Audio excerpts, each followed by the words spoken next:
Welcome to the Milestones Podcast, where we engage, inform, and encourage parents in strategic moments in their families' lives. Whether your family is close to the Lord or far away, this conversation is for you. Hello, everyone. This is Beth Rogers, and I'm the Director of Preschool Ministries and Mother's Day out here at Gardendale First Baptist Church. Today's podcast is called Who, What, When Preschool Edition. We do a Who, What, When class here at the church for new members who join our church. And so I thought it would be cool to do a Who, What, When Preschool Edition for all the parents who haven't brought their children back to preschool yet, or just kind of wonder what we do back in preschool while you're in big church. So I have some ladies in the room who are going to help me with this, and I value these ladies a lot, and they've been with the nursery for quite a while now. So we're going to introduce ourselves and tell us a little bit about how long they've been in the nursery. This is Belinda Patterson, and I have been in the nursery working on 37 years, which has been a fun ride. I've been here a while. 37 years. That's a long time, peeps. So some of you adults out there who have children, Miss Belinda changed your diaper in the nursery. All right. So who we got next? This is Amy Graber. I've been in the nursery for 15 years. I started when I was 15 years old, and now I'm 30. So some of the first group of kids I had are now 16. Wow. Yeah. It makes you feel a little old when you see them walking around in the student ministry. Definitely.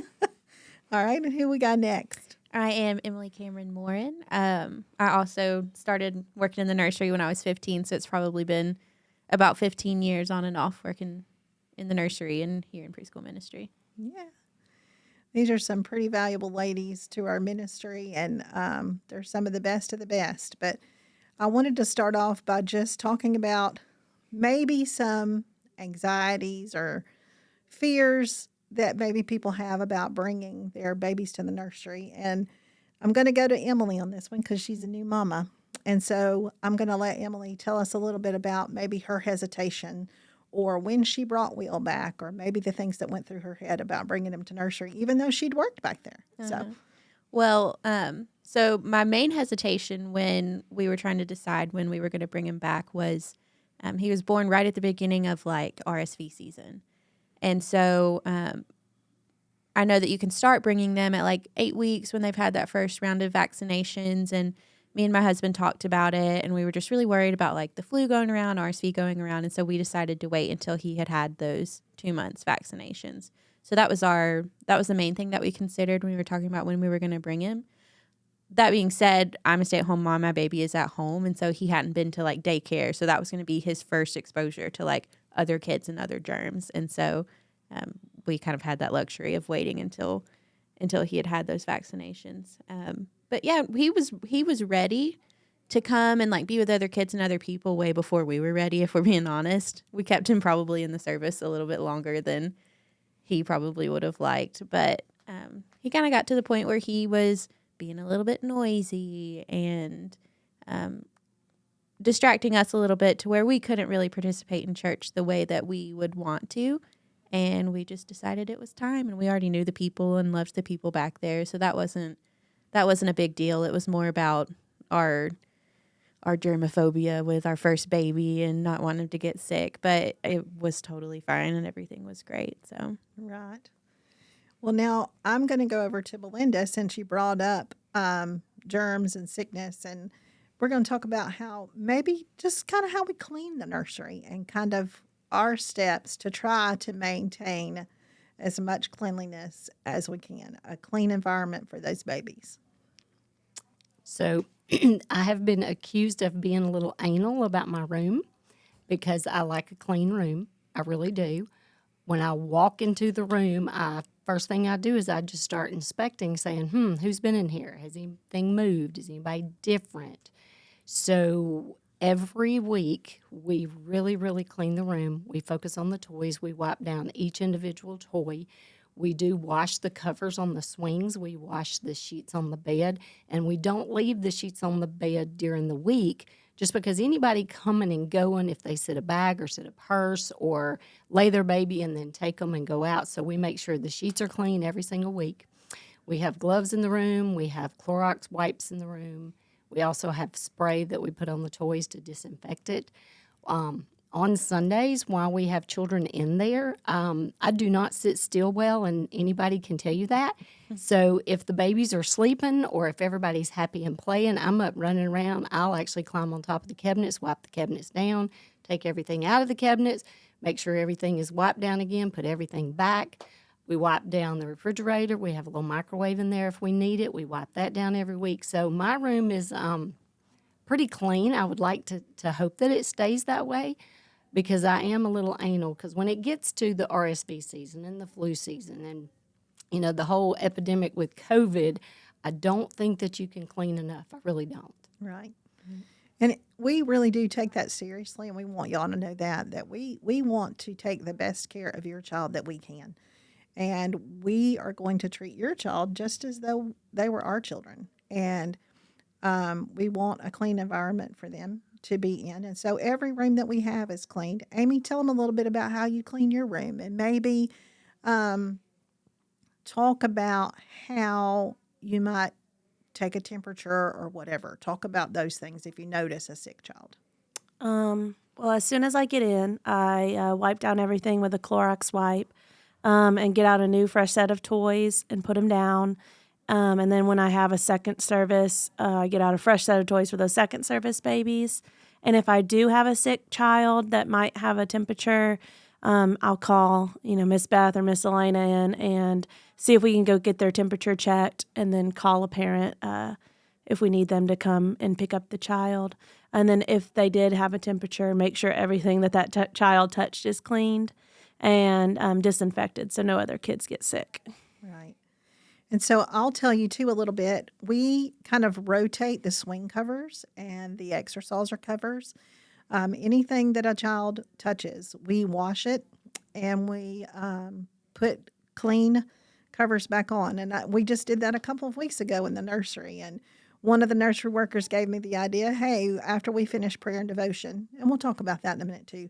But after we finish prayer and devotion, let's get everybody to take one cover and put it on a swing or put it on an exerciser, and we can get them put on faster. So we did that, and so those babies came into freshly laundered exerciser covers and swing covers. So we take that very seriously. Now, the next thing I want to talk about is just maybe how do you let a parent who's nursing know that their child needs to be fed? Or how do you know what time each child needs to be fed? And Miss Melinda, I'm going to go to you first, and then we'll go to Amy. Okay. So when you bring your baby to our door, we have just a little record sheet. And that helps me. That helps if I have to leave the room and somebody comes in. We literally write down every single thing that we think a baby needs. So when they bring it to the door, we'll put the baby's first name and last name. I always ask for a telephone number, and I ask, do I need mom's number or dad's number? Because if mom's in the choir, dad will be the one to get the text message, and we don't want to text mom in the choir and her have to get up and leave. So we make sure who's going to be responsible for getting the text message. We write down, when does the baby need to eat?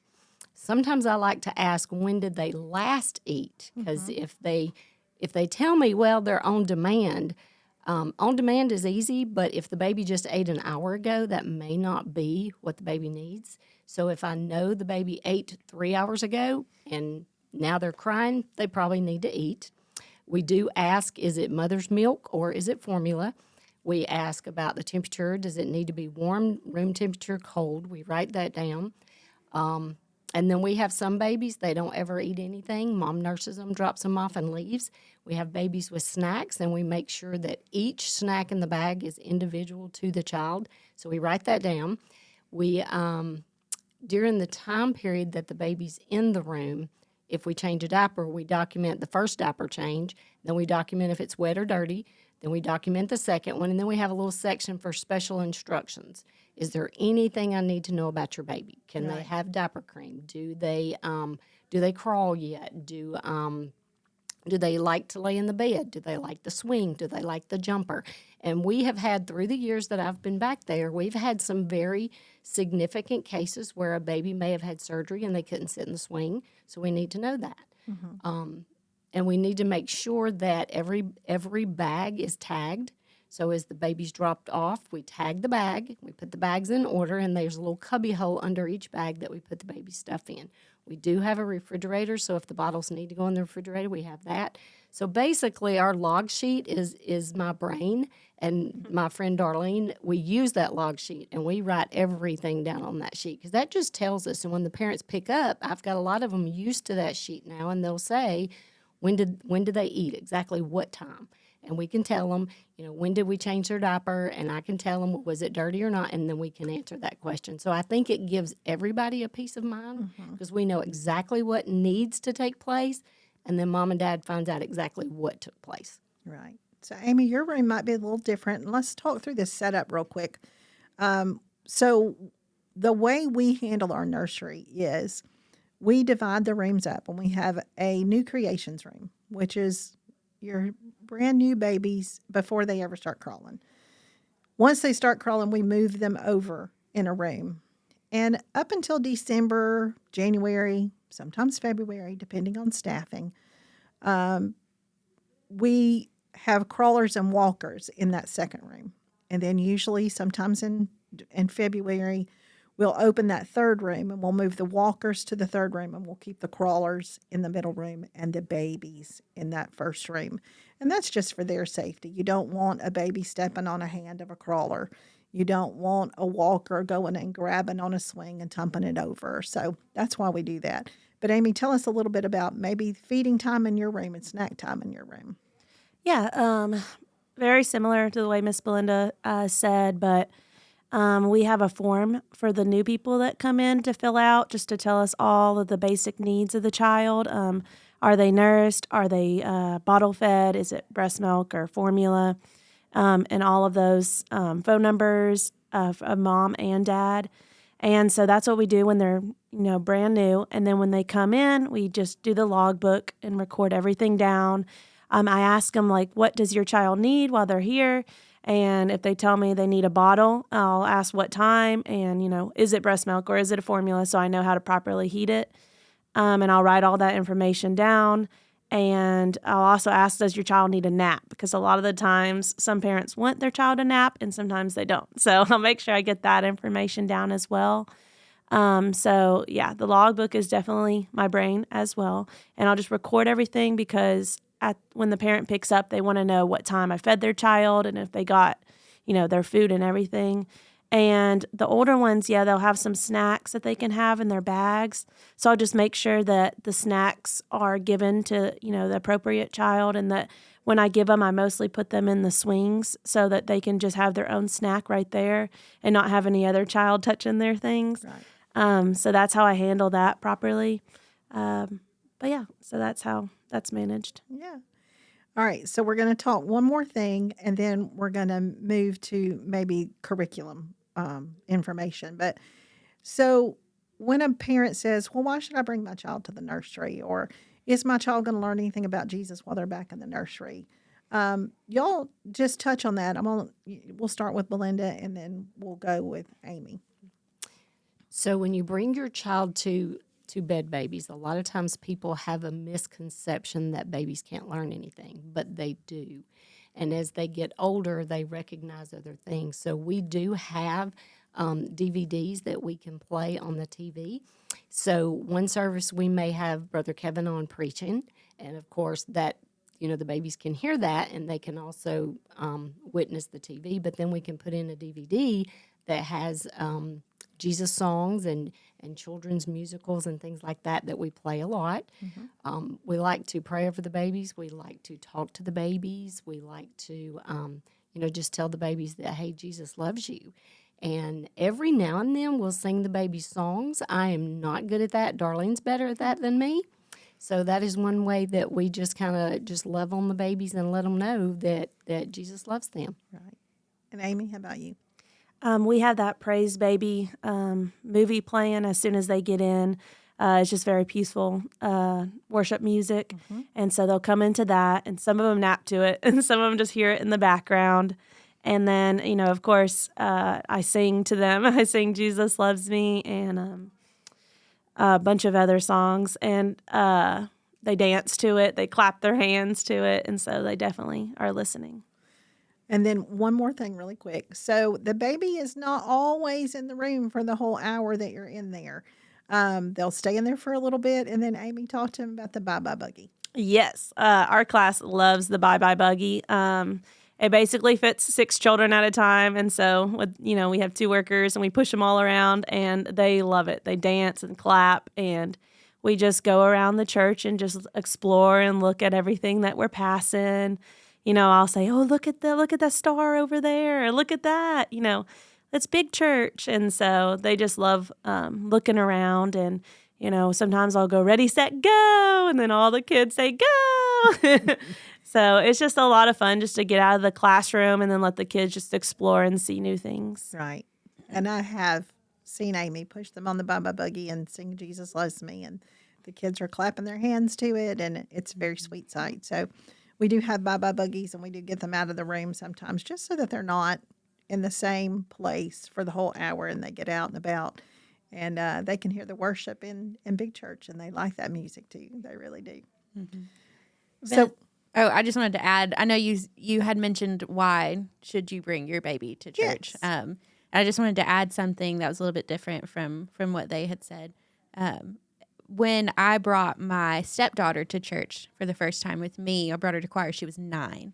And I realized when I brought my son, who was, just 4 months old when I brought him for the first time, that I was way less nervous when I brought my son than I was when I brought my 9-year-old stepdaughter. And the reason was because, my stepdaughter was going in and she didn't know anybody. And she didn't, everybody there already had their friends. And I was nervous of would people be nice to her? Would she have friends? With my son, he was a baby, and I knew that he was going to go and learn about Jesus and be taken care of. But I knew his needs were going to be met. But with Amelia, and she didn't know anybody. I was so nervous of were kids going to be nice to her? She didn't know anybody. So all of that is just to say, I think another reason to add why should you bring your baby to church is because if you start them early, they're gonna grow up with friends in church. And you're not going to have that situation where now you're bringing your big kid and you have all of this extra stress on top of them being a new place of are they going to make friends? Are they going to, enjoy it? They're already going to have friends there if you bring your baby to church and get them started early. That's an excellent point. We do talk about that when we do parent-baby dedication. And Pastor Kevin will say, it's important to bring your kids at an early age so that they can make friends that they'll grow up with. And when we do promotion, when the babies promote to toddlers or when the toddlers promote to 2s, we try to keep those children that have been grouped together all the way through so that they do have the same familiar faces in the classrooms and they get to grow up with those friends and make great relationships with those friends. So thank you for bringing that up. That is a very good point. All right, now, Miss Emily, let's talk about curriculum. When do we start curriculum in preschool? What kind of curriculum do we use, and why do we use that, and how valuable is it to the parents? So we start in the toddler class with an actual curriculum. It's called the hands-on curriculum, and the curriculum is very textile-based, and the children have puppets and big giant books and things that are very sensory to help them learn because that's the way that age group learns. Now, I know Belinda said that, in the babies class, they're still doing stuff. They're watching Praise Baby and singing praise songs. They're being prayed over. They're being sang to. So even though that's not a set curriculum, that's still very valuable. But in terms of when they have curriculum materials, it starts in the toddler class. And they have that. And then they kind of graduate up into that 3 and 4 year old age where they're having more focused lessons that kind of go on a monthly arc, and they kind of progress through the stories, and the 2s and the 3s and the 4s are kind of all learning big concepts with smaller stories that help them learn those concepts in terms of Bible stories. And tell them a little bit about, like this month for the 3s and 4s, we're focusing on Zacchaeus. And it's 4 weeks of Zacchaeus. So why would you talk about Zacchaeus for 4 weeks in a row? Well, so I actually have to quote Ann Graber to answer this question because Ann worked in the preschool for way longer than I did when I took over.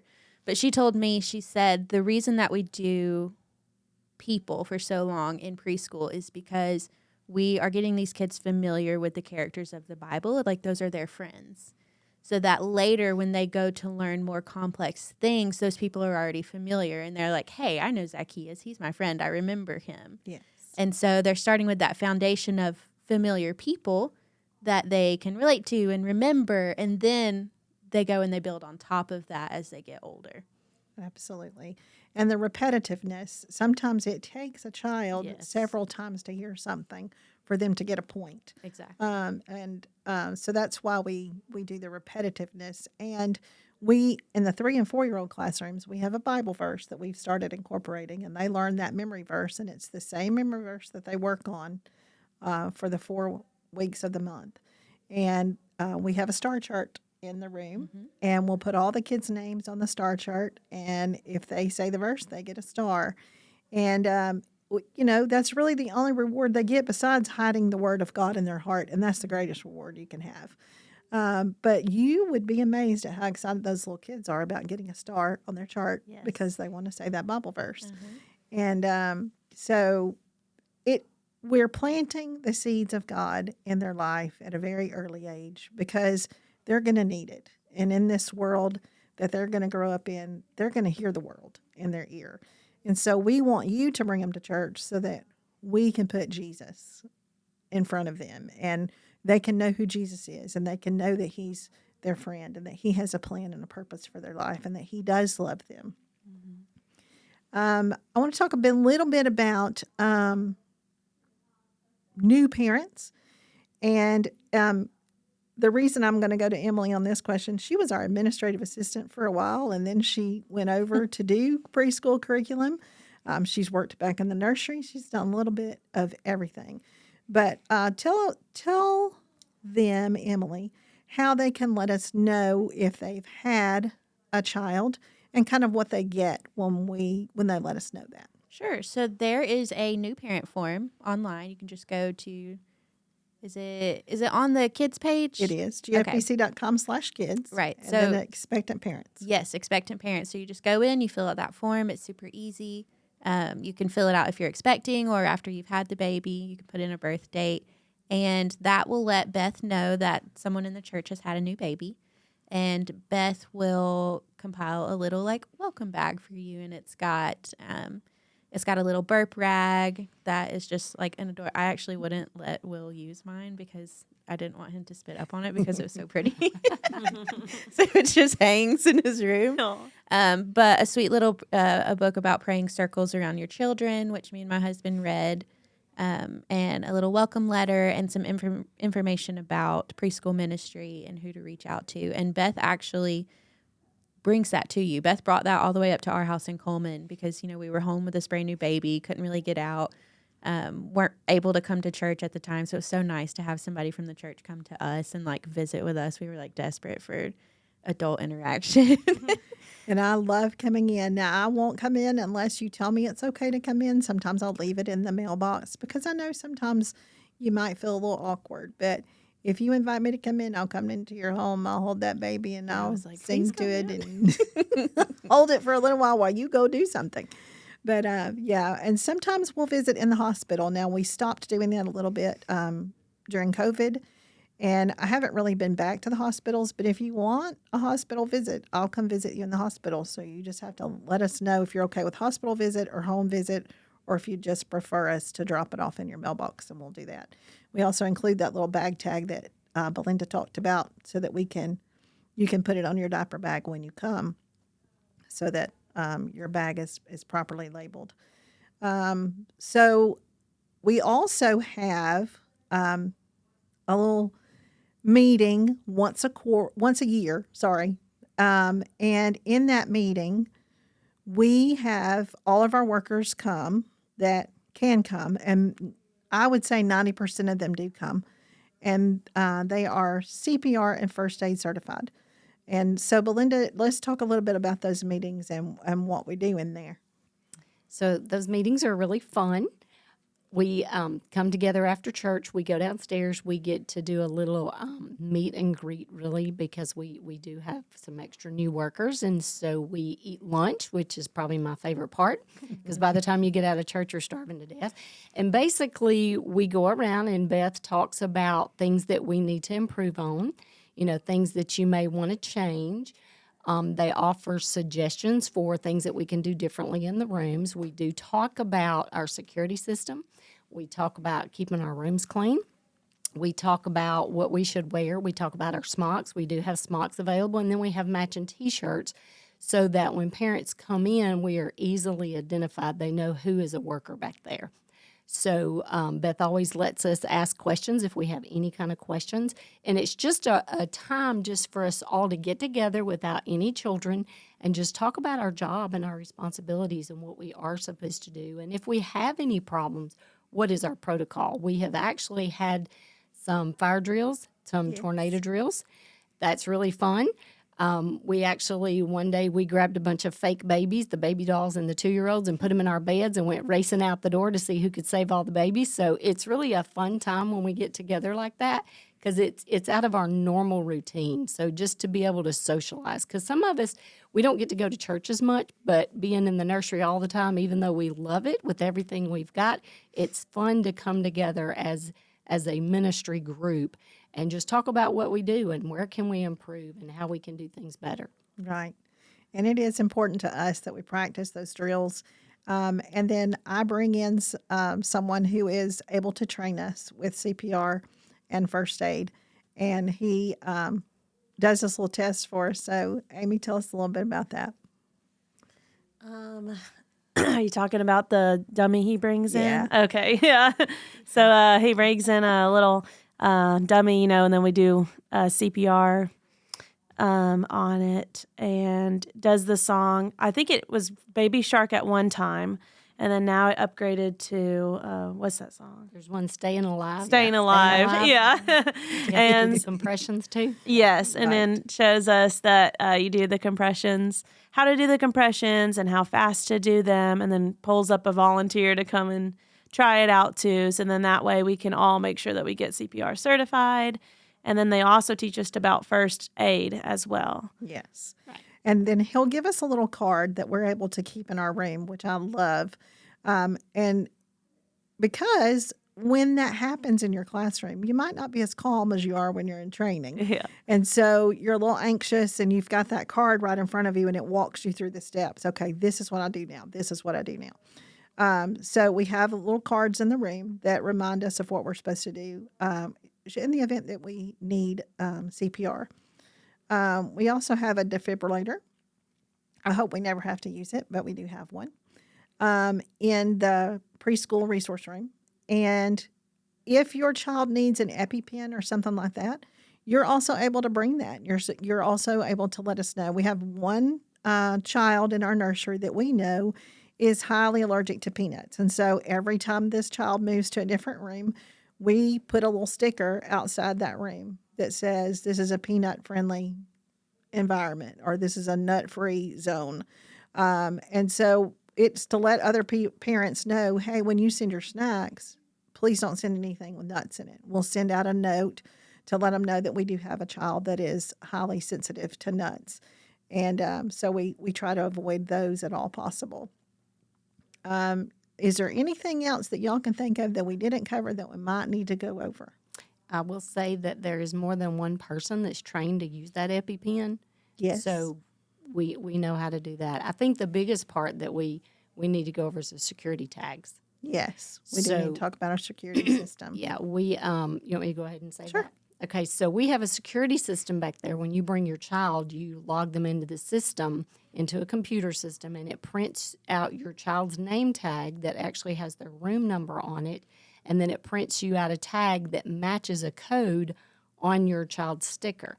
So when you take your baby to the door or your child, the worker's supposed to ask, do you have your security ticket? And we make sure that every single child has that ticket. The biggest problem we have with security tickets is if somebody loses theirs. Right. That's really funny because then we have to hunt down Beth. And I might have known you forever, and I might have changed your diaper, and I know who you are, and I know the baby you put in my arms, but I never know what happens when you walk away, and life happens. And so if you show up without your ticket, we're going to go get Miss Beth.